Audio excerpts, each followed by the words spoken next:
결혼 18년 차. 숫자만큼 무거운 시간이 우리 사이에 쌓여 있었다. 아침마다 지은이 차려주는 식사는 습관처럼 이어졌지만 대화는 점점 줄어들었다.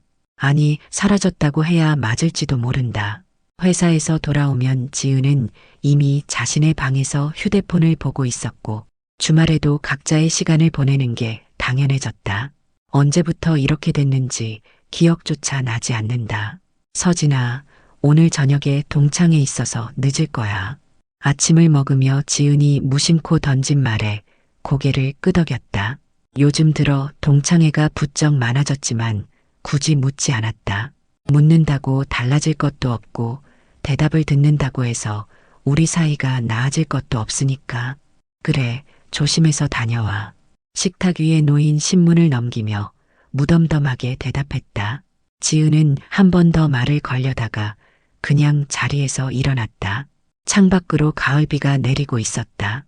무기력하게 떨어지는 빗방울이 마치 나의 일상 같았다. 회사에서 하루를 보내고 집으로 돌아가는 길, 문득 핸드폰을 열어 메신저를 확인했다. 이전에 잠시 연락하던 박소영에게서 새 메시지가 와 있었다. 서진 씨, 잘 지내셨어요? 오랜만에 생각나서요.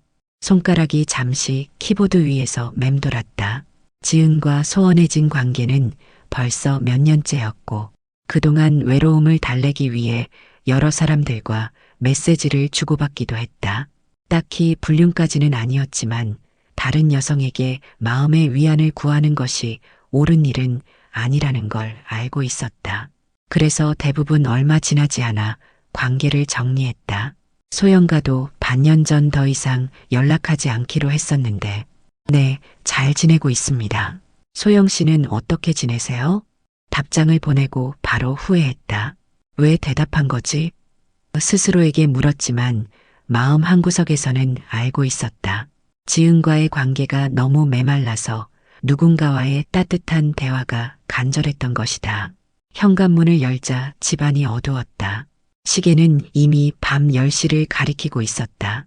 역시 지은은 아직 돌아오지 않았나 보다. 냉장고를 열어 도시락을 데워 먹으며 텅 빈 집을 둘러보았다. 우리 부부는 아이가 없다. 시도는 많이 했지만 여러 이유로 가질 수 없었다. 처음에는 그것이 우리 사이를 더 끈끈하게 만들어주는 듯했다. 우리 둘만 있으면 되라고 서로를 위로하던 시절도 있었다. 하지만 이제는 그 빈자리가 우리 사이의 깊은 골짜기가 되어버렸다. 밤 11시 지은의 귀가 소리가 들렸다. 술에 취한 듯 현관에서 신발을 벗는 소리가 불규칙했다. 침실에 누워 그 소리를 들으며 생각했다. 정말 동창회였을까? 서진아, 자. 방문을 열고 지은이 들어왔다. 눈을 감고 자는 척했다. 지은은 잠시 서 있다가 한숨을 쉬며 방을 나갔다. 우리는 이미 오래전부터 각자의 방에서 잤다. 처음에는 내 코골이 때문이라고 했지만 지금은 그저 습관이 되어버렸다. 다음 날 아침 평소와 달리 지은이 식탁에 앉아 기다리고 있었다. 커피 마실래? 예상치 못한 다정함에 잠시 멈칫했다. 응, 그럴게. 지은이 커피를 내려주는 동안 그녀를 유심히 관찰했다. 무언가 달라 보였다. 오랜만에 화장을 진하게 했고 새 원피스도 입고 있었다. 평소와는 다른 모습이었다. 회사는 어때? 요즘 많이 바쁘지? 지은의 갑작스러운 관심에 의아했지만 담담하게 대답했다. 그냥 그래. 늘 비슷해. 그러려나. 지은이 시선을 떨구며 말했다. 우리 오랜만에 주말에 어디 갈까? 바람 쐬러. 갑자기 왜? 그냥 너무 오랫동안 각자 살았잖아. 다시 시작해볼까 해서. 이상했다. 지은의 갑작스러운 변화가. 하지만 한편으로는 기대도 되었다. 어쩌면 우리 관계가 다시 회복될 수 있을지도 모른다는 희망이 생겼다. 그래, 좋아. 그렇게 우리의 새로운 시작인 것처럼 보이는 주말 여행이 계획되었다. 하지만 내 마음 한구석에서는 여전히 의문이 남아 있었다. 지은의 갑작스러운 변화, 그것이 진심에서 비롯된 것인지 아니면 다른 이유가 있는 것인지. 주말 여행은 의외로 즐거웠다. 강원도의 작은 펜션에서 하루를 보내며 오랜만에 지은과 대화를 나눴다. 마치 연애 시절로 돌아간 듯한 느낌이었다. 지은은 평소와 달리 활기찼고 내 이야기에 웃음도 지었다. 무언가 달라진 것은 분명했다. 서진아, 요즘 많이 생각했어. 저녁 식사 후 테라스에 앉아 와인을 마시던 중 지은이 조용히 말을 꺼냈다. 우리 관계에 대해서 내가 많이 소홀했던 것 같아. 미안해.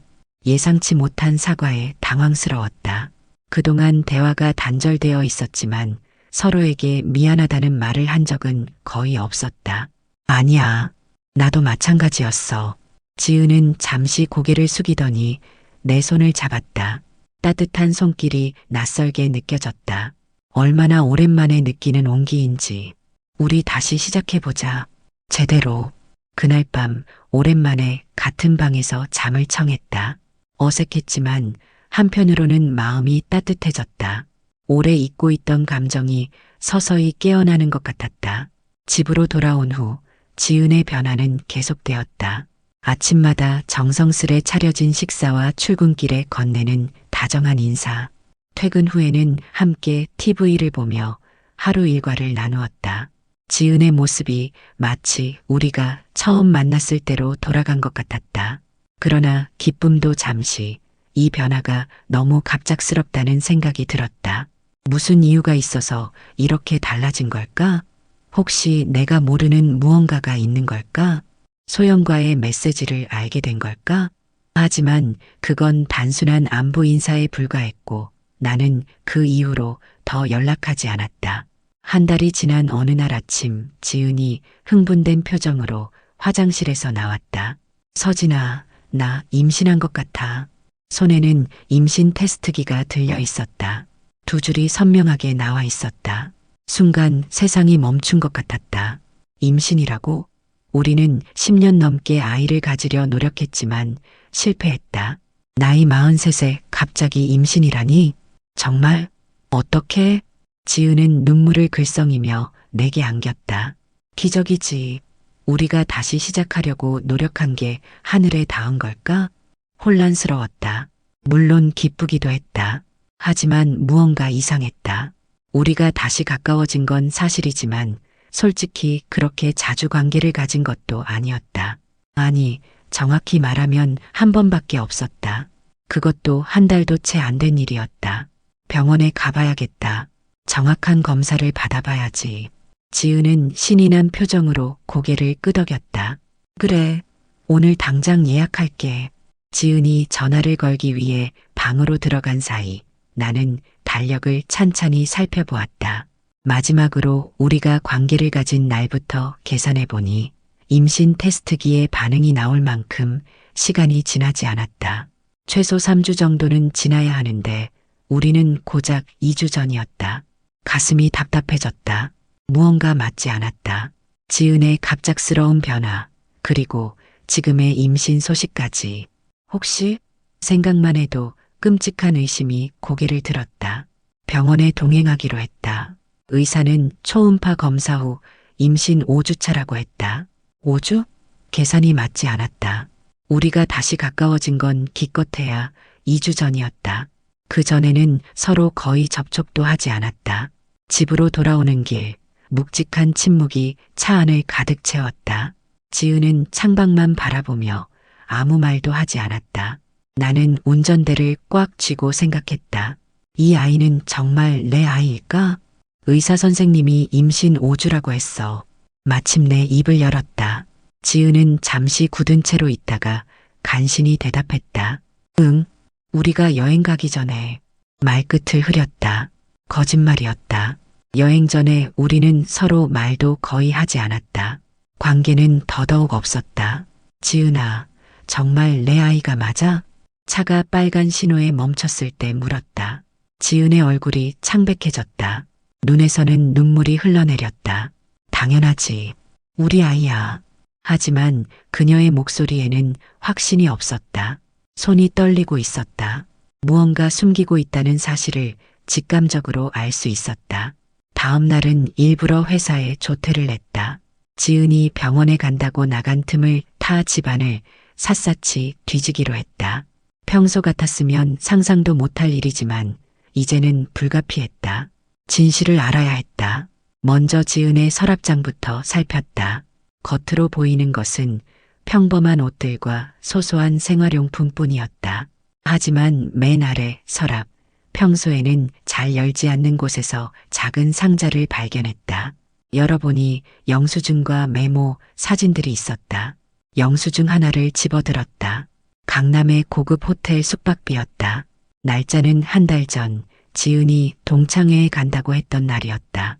메모에는 5시, 늦지 마라고 적혀 있었고 이니셜 JH가 쓰여 있었다. 심장이 빠르게 뛰기 시작했다. 그 아래에는 외국 번호로 걸려온 통화 기록이 인쇄되어 있었다. 지은의 휴대폰 번호였고 외국식 표기법으로 적힌 이름은 6-5였다. 정호? 누군지 기억나지 않았다. 지은의 친구 중에 그런 이름은 들어본 적이 없었다. 화장대로 옮겨가 서랍을 열었다. 화장품과 액세서리 사이에서 작은 종이봉투를 발견했다. 안에는 해외에서 온 듯한 편지가 있었다. 지은에게 곧 돌아갈게. 모든 준비가 끝났어. 기다려줘. 편지에는 날짜가 없었지만 종이가 구겨진 흔적으로 보아 꽤 오래된 것 같았다. 누구의 편지일까? 지은이 나에게 말하지 않은 사람이 있는 건가? 마지막으로 지은의 노트북을 확인했다. 비밀번호가 걸려 있었지만 운 좋게도 자동 로그인 기능이 켜져 있었다. 이메일부터 확인했다. 대부분은 일상적인 내용이었지만 하나의 주소가 눈에 띄었다. 메일 내용을 열어보니 충격적인 사실이 드러났다. 지은아, 한국에 돌아왔어. 10년 만이네. 아직도 날 생각하고 있을까? 만나서 얘기하자. 답장도 있었다. 정호야, 보고 싶었어. 하지만 내 상황이 복잡해. 만나면 모든 걸 설명할게. 연속된 이메일들. 그들이 만나기 시작했다는 내용. 관계가 깊어졌다는 고백.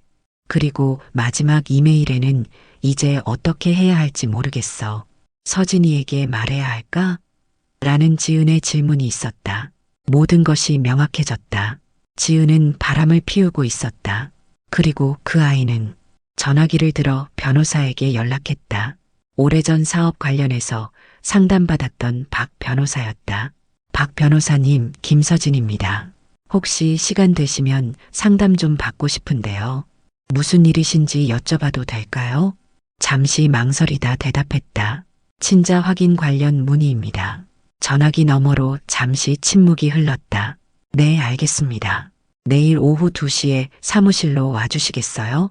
약속을 잡고 전화를 끊은 후 발견한 증거들을 사진으로 모두 찍어두었다. 그리고 원래 있던 자리에 조심스럽게 돌려놓았다. 지은이 돌아오기 전에 모든 흔적을 지워야 했다. 저녁 무렵 지은이 돌아왔다. 평소와 같이 행동하려 노력했지만 가슴속에서는 폭풍이 일고 있었다. 저녁 식사 중에도 지은의 얼굴을 똑바로 쳐다볼 수 없었다. 눈을 마주치면 내가 알고 있다는 사실이 들통날 것 같았다. 서진아, 괜찮아? 얼굴이 안 좋아 보여. 지은의 물음에 억지로 미소 지었다. 괜찮아. 그냥 회사 일이 좀 복잡해서 오늘 병원에 다녀왔어. 의사가 태아가 건강하대. 우리 정말 행복하겠지? 그 말에 손에 든 젓가락이 떨어질 뻔했다. 행복? 이 상황에서 목구멍으로 올라오는 분노를 억누르며 대답했다. 그래, 좋은 소식이네. 침실에 돌아와 다시 한번 발견한 증거들을 곱씹었다. 정호라는 남자, 외국에서 돌아왔다고? 지은의 과거 중에 내가 모르는 부분이 있는 걸까? 아니면 최근에 만난 사람일까? 궁금증이 꼬리에 꼬리를 물었다. 다음 날 약속대로 박 변호사를 만났다. 사무실에 들어서자 그는 진지한 표정으로 맞이했다. 어떤 상황인지 자세히 말씀해 주시겠어요? 모든 것을 털어놓았다. 지은의 갑작스러운 변화, 의심스러운 임신, 발견한 증거들까지. 박 변호사는 고개를 끄덕이며 주에 깊게 들었다. 친자 확인은 어떻게 진행되나요? 박 변호사가 설명했다. 태아의 경우 양수검사나 육모막 검사를 통해 확인할 수 있습니다. 하지만 이는 의학적 이유 없이는 위험할 수 있어요. 출생 후 확인하는 방법도 있고요. 그럼 어떻게 해야 할까요? 일단 더 많은 증거를 수집하세요. 그리고 부인분과 대화할 준비도 하셔야 합니다. 상담을 마치고 나오면서 더 많은 정보를 모으기로 했다. 하지만 어디서부터 시작해야 할지 막막했다. 지은의 과거, 특히 정호라는 남자에 대해 알아야 했다. 학창 시절 친구였을까? 아니면 직장 동료? 아니면 다른 관계? 문득 생각이 떠올랐다. 지은의 절친한 친구 미라. 그녀라면 뭔가 알고 있을지도 모른다. 미라는 지은의 대학 동창으로 가끔 우리 집에 놀러 오기도 했다. 연락처를 찾아 전화를 걸었다. 미라 씨? 서진입니다. 시간 되시면 잠깐 뵐 수 있을까요? 미라는 잠시 망설이다 대답했다. 네, 괜찮아요. 무슨 일이신가요? 직접 뵙고 말씀드리고 싶습니다. 지은이에 관한 일이에요. 다음 날 점심 회사 근처 카페에서 미라를 만났다. 그녀는 어색한 표정으로 자리에 앉았다. 오랜만이네요, 서진 씨. 지은이는 잘 지내요? 네, 잘 지내고 있어요. 사실 지은이에 대해 물어볼 게 있어서 연락드렸어요. 단도직입적으로 물었다. 혹시 정호라는 사람 알고 계신가요? 미라의 표정이 순간 굳었다. 그녀의 눈이 불안하게 움직였다. 알고 있구나. 바로 알아차렸다. 정호요? 아, 최정호 말씀하시는 거예요? 네, 최정호. 누굽니까? 미라는 손가락으로 테이블 위를 가볍게 두드리며 생각에 잠겼다. 뭔가 말하려다 그만두는 듯했다. 지은이가 서진 씨에게 말하지 않았나 보네요. 무엇을? 미라는 깊은 한숨을 내쉬었다. 정호는 지은이의 첫사랑이에요. 대학 시절부터 만났어요. 지은이가 서진 씨를 만나기 전까지 오랫동안 사귀었죠. 가슴이 철렁 내려앉았다. 그런데 왜 한 번도 들어본 적이 없죠? 정호는 유학을 떠났어요. 미국으로. 지은이를 데려가겠다고 약속했지만 결국 연락이 끊겼죠. 지은이는 상처를 많이 받았어요. 그래서 아마 얘기하지 않았을 거예요. 첫사랑. 하지만 18년 전 일이다. 왜 지금 다시? 그런데 최근에 정호가 한국에 돌아왔다면서요? 미라의 눈이 커졌다. 어떻게 아셨어요? 그럼 사실인가요? 미라는 망설이다 고개를 끄덕였다. 네. 약 2달 전에 돌아왔어요. 지은이가 많이 혼란스러워했어요. 정호가 계속 만나자고 연락했거든요. 그래서 만났나요? 미라가 고개를 숙였다. 서진 씨, 저도 이런 말하기 정말 어려워요. 하지만, 네, 만났어요. 지은이가 저한테 고민을 많이 털어놨거든요. 정호가 여전히 지은이를 사랑한다고 함께 떠나자고 했대요. 머리가 어지러웠다. 모든 것이 명확해졌다. 지은의 갑작스러운 변화, 의심스러운 임신, 그리고 그 남자. 그럼 지은이는 어떻게 했죠? 미라는 더 이상 눈을 마주치지 못했다. 처음에는 단호하게 거절했어요. 하지만 계속 만나다 보니 미안해요, 서진 씨. 더 이상은 말하기 어려워요. 더 들을 필요도 없었다. 모든 것이 분명해졌다. 지은은 옛 연인과 바람을 피웠고 그 사이에 아이까지 생긴 것이다. 그리고 이제 그 아이를 내 아이라고 속이려 한 것이다. 임신 사실도 알고 계셨나요? 미라의 표정이 더욱 굳어졌다. 지은이가 임신했어요? 네, 5주차라고 하더군요. 미라는 손으로 입을 가렸다. 그녀도 충격받은 것 같았다. 저는 몰랐어요. 하지만 지은이가 최근에 어떤 결정을 내려야 한다고 했던 게 이런 이유였던 거군요.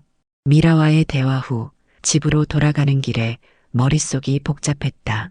지은의 첫사랑이 돌아왔고 그들이 다시 만났다. 그리고 지금 지은의 뱃속에 있는 아이는 아마도 생각만 해도 현기증이 났다. 집에 도착하자 지은이 앞치마를 두르고 저녁을 준비하고 있었다. 평범한 일상처럼 보였지만 이제는 모든 것이 가식으로 느껴졌다. 그녀의 미소, 다정한 말투, 모든 것이 오늘은 일찍 왔네. 피곤해 보여. 괜찮아? 지은의 관심 어린 물음에 마음이 더 아팠다. 왜 이렇게 연기를 하는 걸까? 왜 솔직하게 말하지 않는 걸까? 지은아, 우리 얘기 좀 할까? 식탁에 앉아 차분하게 말을 꺼냈다. 지은은 살짝 긴장한 듯 했지만 곧 평소처럼 미소를 지었다. 그래, 무슨 일이야? 목을 가다듬었다. 어떻게 시작해야 할지 막막했다. 그냥 알고 있다고 말해버릴까? 아니면 천천히 접근할까? 내 뱃속의 아이. 정말 내 아이가 맞아? 질문이 던져진 순간 방 안의 공기가 얼어붙었다. 지은의 얼굴에서 핏기가 가시고 손이 부들부들 떨리기 시작했다. 무슨 말도 안 되는 소리야? 당연히 당신 아이지. 목소리는 강한 어조였지만 눈빛은 불안했다. 지은은 언제나 거짓말할 때면 왼쪽 입꼬리가 살짝 올라가는 버릇이 있었다. 지금 그 입꼬리가 올라가고 있었다. 지은아, 나한테 솔직해져. 최정호에 대해 알고 있어.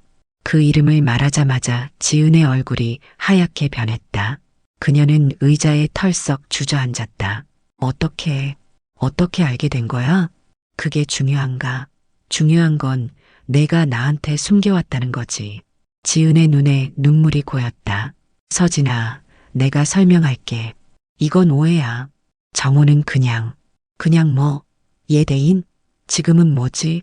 아이의 아버지? 마지막 말에 지은이 흠칫했다. 눈물이 볼을 타고 흘러내렸다. 아니야, 그렇지 않아. 하지만 목소리에는 확신이 없었다. 나는 자리에서 일어나 서랍에서 임신 테스트기를 꺼냈다. 그리고 의사가 말한 임신 주수를 적은 메모도. 의사는 임신 5주라고 했어. 하지만 우리가 관계를 가진 건 겨우 2주 전이야. 설명해 줄래?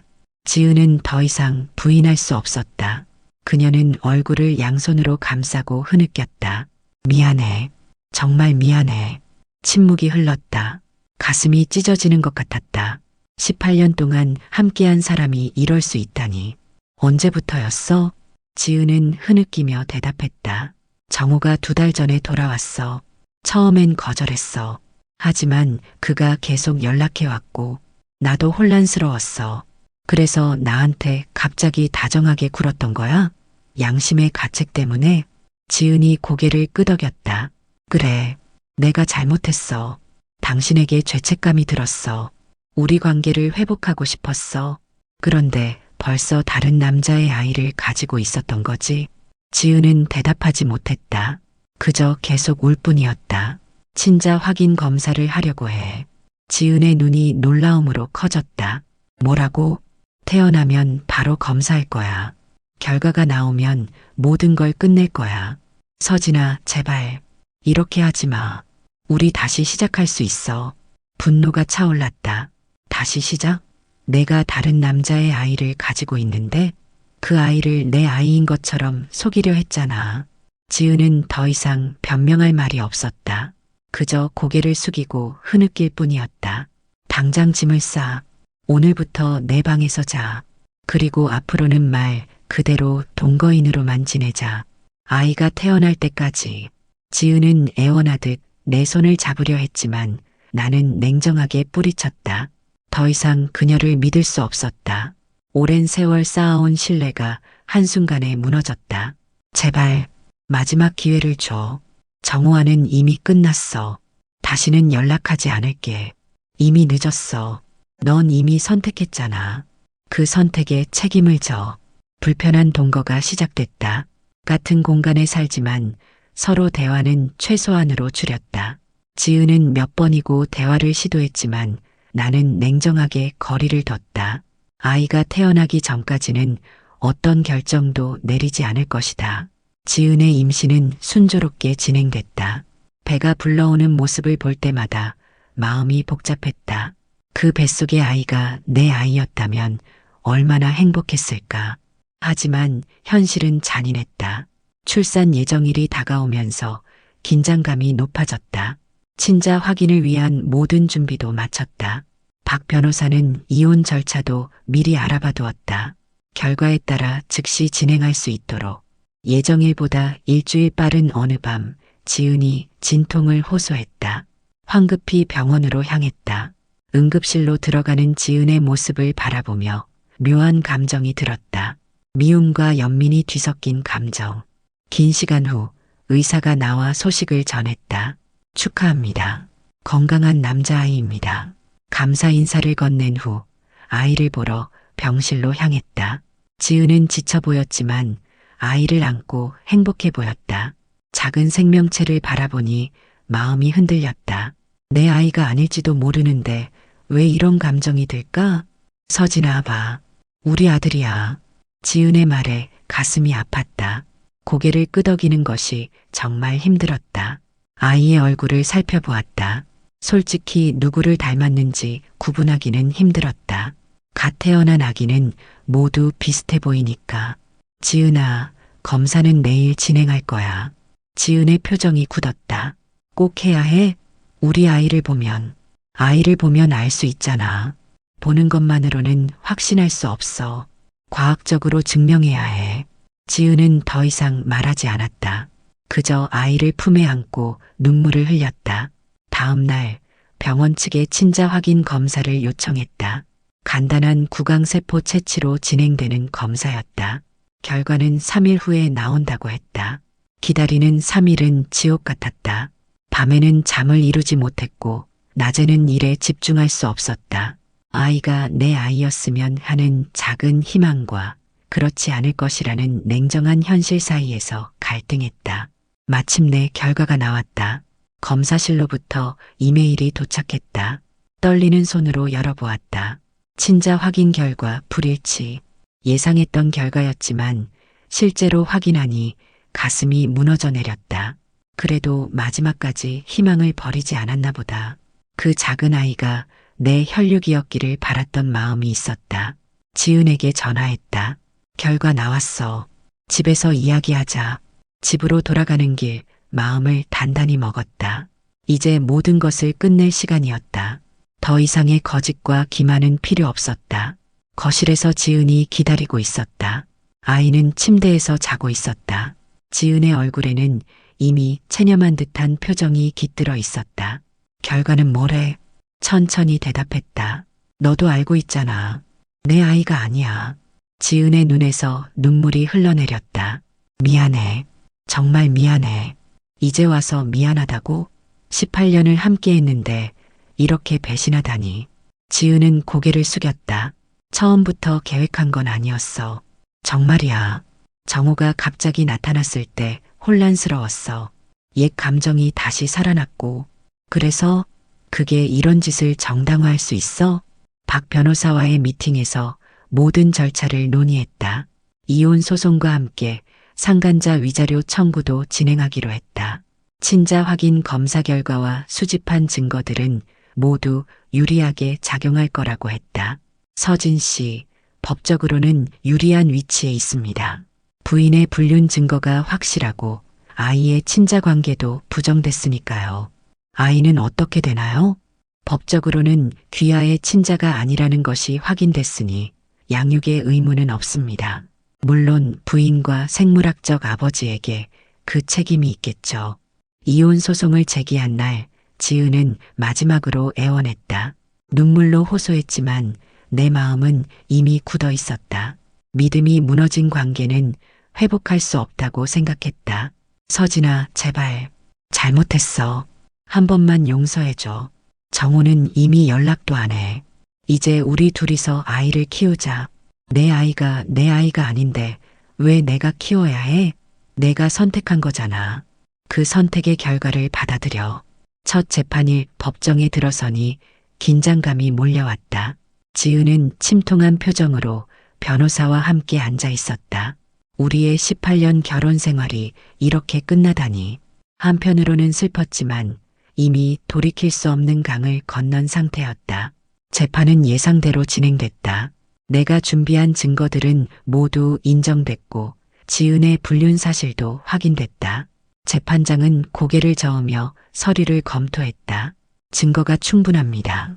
이혼을 인정하고 피고는 원고에게 위자료를 지불해야 할 것입니다. 또한 재산 분할에 있어서도 피고의 귀책 사유가 인정되므로 원고에게 유리하게 진행될 것입니다. 지은은 고개를 푹 숙인 채로 울고 있었다. 변호사가 무언가를 속삭였지만 그녀는 고개만 젓고 있었다. 법정을 나서는 순간 뜻밖의 사람이 기다리고 있었다. 정호였다. 그는 불안한 표정으로 지은에게 다가갔다. 처음 보는 그의 모습에 이상한 감정이 들었다. 이 사람 때문에 내 인생이 무너졌다고 생각하니 분노가 치밀었다. 정호는 눈치를 채고 내게 다가왔다. 서진 씨, 죄송합니다. 모든 게 제 잘못입니다. 이제 와서 사과해도 소용없어요. 당신들이 선택한 길이니 그 결과도 감당하세요. 뒤돌아 걸어 나왔다. 그들의 목소리가 멀어져 갔다. 하지만 지은이 울며 쓰러지는 소리가 들렸다. 마음 한구석이 아팠지만 더 이상 돌아볼 수 없었다. 두 번째 재판에서는 상간자에 대한 소송이 진행됐다. 정호는 모든 책임을 인정했고 합의금을 제안했다. 처음에는 거절했지만 박 변호사의 조언에 따라 받아들였다. 금전적 배상이 내 마음의 상처를 치유해주진 않겠지만 적어도 그들이 저지른 잘못에 대한 대가는 치르게 하고 싶었다. 마지막 재판이 끝나고 법원 계단을 내려오는데 지은이 달려와 내 앞을 막았다. 그녀의 눈은 붉게 부어 있었다. 서진아, 이제 정말 끝난 거야? 우리 18년 동안 쌓은 추억은? 그 모든 시간은? 담담하게 대답했다. 내가 끝낸 거야, 지은아. 내가 아니라. 그래도 아이는 어떻게? 아이에겐 아빠가 필요해. 그 아이의 아빠는 정호야. 내가 선택한 사람이잖아. 지은은 무릎을 꿇고 울었다. 행인들이 쳐다보는 가운데 그녀는 자신의 잘못을 인정하며 계속 용서를 빌었다. 하지만 내 마음은 이미 얼어붙은 지 오래였다. 일어나. 창피하게 여기서 이러지 마. 이제 각자의 길을 가자. 그렇게 법정에서의 모든 절차가 끝났다. 법적으로 우리는 더 이상 부부가 아니었다. 18년 동안의 결혼 생활이 종이 한 장으로 끝나버렸다. 이혼 후 새로운 아파트로 이사했다. 기존의 집은 팔아서 분할했다. 새로운 환경에서 새 출발을 하고 싶었다. 하지만 마음속의 상처는 쉽게 아물지 않았다. 처음 몇 달은 정말 힘들었다. 혼자 밥을 먹고, 혼자 잠들고, 혼자 아침을 맞이하는 일상이 낯설었다. 지은과 함께한 18년의 습관이 하루아침에 사라질 수는 없었다. 동료들과 술을 마시던 어느 날 친구 하나가 물었다. 서진아, 후회 안 해? 그래도 오랫동안 함께했는데. 술잔을 비우며 대답했다. 아니, 후회는 없어. 다만 허무할 뿐이지. 내 인생의 18년이 이렇게 끝날 줄은 몰랐으니까. 그래도 이젠 자유롭잖아. 새 출발할 수 있고. 자유. 그래, 자유로워졌다. 하지만 그 자유는 너무나 공허했다. 배신의 상처는 쉽게 아물지 않았고 다른 사람을 믿는 일도 어려워졌다. 가끔 지은에게서 연락이 왔다. 아이 사진을 보내거나 안부를 묻는 메시지였다. 처음에는 무시했지만 시간이 지나면서 가끔씩 답장을 하게 됐다. 증오보다는 무관심에 가까운 감정이었다. 어느 날 지은이 만나자고 했다. 처음에는 거절했지만 중요한 얘기가 있다고 해서 결국 카페에서 만나기로 했다. 카페에 들어서자 지은이 아이와 함께 앉아 있었다. 아이는 이제 1년이 다 되어가고 있었다. 작고 귀여운 모습이었다. 마음이 묘하게 흔들렸다. 서진아, 만나줘서 고마워. 자리에 앉으며 대답했다. 무슨 일이야? 지은은 조심스럽게 말을 꺼냈다. 정호가 미국으로 돌아갔어. 예상치 못한 소식이었다. 그래서 혼자 아이를 키우기가 너무 힘들어. 일도 해야 하고. 말을 끊었다. 나한테 뭘 바라는 거야, 지은아? 그런 건 아니야. 그냥 알려주고 싶었어. 정호는 결국 책임을 지지 않았어. 나를 버리고 떠났어. 그녀의 눈에 눈물이 고였다. 아이는 무슨 일인지 모르고 장난감을 가지고 놀고 있었다. 선택에는 결과가 따르는 법이야. 지은이 고개를 끄덕였다. 알아. 이건 내가 자초한 일이야. 그래도 아이만큼은 무슨 죄가 있겠어. 마음이 복잡했다. 아이를 바라보니 순수한 눈동자가 나를 쳐다보았다. 그 아이에겐 아무 잘못이 없었다. 지은아, 난 그 아이의 아버지가 아니야. 내가 도울 수 있는 건 없어. 알아. 그렇게 생각하지 마. 그냥 너에게 모든 걸 솔직하게 말하고 싶었어. 내가 얼마나 어리석은 선택을 했는지. 대화를 마치고 헤어질 때 지은이 마지막으로 말했다.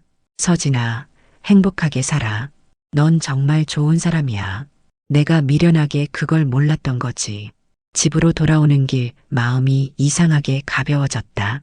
지은과 정호의 이야기를 들으니 오히려 내가 더 나은 선택을 했다는 생각이 들었다.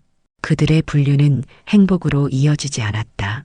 결국 정호도 책임을 지지 않고 떠났다. 새 아파트에 돌아와 창밖을 바라보았다. 도시의 불빛이 반짝였다. 이제 정말 새로운 시작을 할 때가 온 것 같았다. 일기장을 꺼내 오랜만에 글을 썼다. 오늘 지은을 만났다. 1년 만의 만남이었다. 그녀는 여전히 상처 입은 모습이었지만 나는 이상하게 마음이 편했다.